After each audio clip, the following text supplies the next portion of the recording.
السلام عليكم ورحمة الله وبركاته. النهاردة ان شاء الله اليوم 143 عمر الفراخ بتاعتنا البلد والهجين والفراخ البياض. يا جماعة الفراخ بسم الله ما شاء الله الخلطة مبقالهاش يومين بس حاسة ان هو ابتدى يبان عليهم الاكل، حتى على الحمام نفسه ما شاء الله اهوت. الحمام ابتدى يتجمع على الاكل وابتدى يتعود عليه.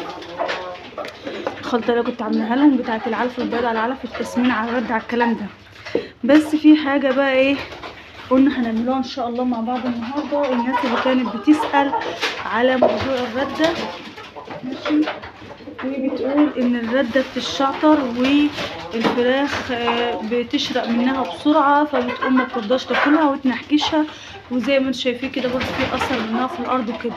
هنقول لكم بقى النهارده الطريقة الصحيحة لاستخدام الردة علشان الفراخ ما تبوظلكوش الاكل اللي انتم مكلفينه، وعلشان خاطر اللهم صل على سيدنا محمد الاكل يفضل كده ايه ياكلوه ويستفادوا منه وما يبوظوش الاكل كده حواليهم ولا يشعطروا الدنيا ولا الكلام ده كله. جبت بقى شويه الرده اللي معانا دهمت على شويه العلف على العيش ماشي، عيش الناشف على العلف البياض على علف التسمين على الكلام ده كله. وطبعا زي ما انا بقالي كام يوم معوداكم على البطاطا، دي بطاطا انا بشرها يا جماعه ماشي. بشرها كويس خالص اهوت. هنجيب بس حاجه هنا ايه نقفل بقى المكان ده كده. وجبت معايا شويه دشيش، الدشيش ده لسه شارينه امبارح اللهم صل على سيدنا محمد. هنقولك هنعمل ايه بقى. هنجيب شويه ميه كده زي ما انتم شايفين اهوت اهو، علشان ده الميه دي كلها علشان خاطر ايه، علشان خاطر العلف، عشان خاطر الرده يعني، علشان خاطر الرده. هنقلب بقى ايه العلف البياض على العلف التسمين على الرده على الدشيش على الكلام ده كله، مش هنخلي اي حاجه خالص ماشي.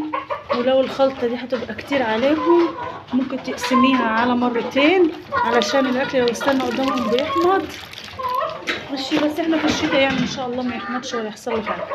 يبقى احنا ايه قلبنا كده الرده ما خلينالهاش اي اثر خالص، يبقى هياكلوها ان شاء الله مش هيخلوا فيها اي حاجه. بدل ما تعملي رده وتلاقيهم بيشحطروا فيها ويبوظوا الدنيا كده، لا كده احسن اهو. بصوا اهو، طبعا انت عامله لهم بقى خلطه زي ديت بسم الله ما شاء الله هتجيبهم لاخر اليوم. يعني الخلطه اللي انا عاملاها لهم دلوقتي تكفيهم الصبح والمغرب، نقسم شويه دلوقتي وشويه امتى وشويه اخر النهار. طبعا هم اخر النهار بياكلوا العصر، ما بياكلوش متاخر عن العصر. العصر بتاكليهم بالظبط علشان الفراخ ما تحصلش منك برضو وما بتاكلش هي بعد العصر. هنحط لهم بقى الاكل ونشوفهم كده هما بياكلوا الخلطه الجميله دي.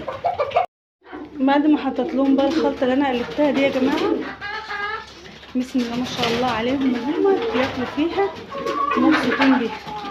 انا كنت بمجرد ما بحط لهم الاكل ده الاقي الرده كده متبعتره في كل مكان، واللهم صل على سيدنا محمد كنت يعني ما بيستفيدوش منها حاجه. طبعا الرده بتحمل البيض معاكي، فاحنا كنا عاوزين نستفيدوا باكبر قدر ممكن من الرده ماشي.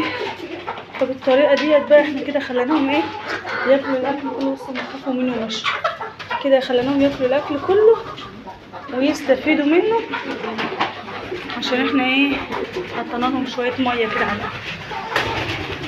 بسم الله ما شاء الله. بقى ايه كنت حاطه لهم شويه دشيش ناشف على اساس ان هم ياكلوا فيه عبال ما انا ايه اعمل لهم الخلطه بتاعتهم عشان ما يهجموش عليا كده ويحيروني.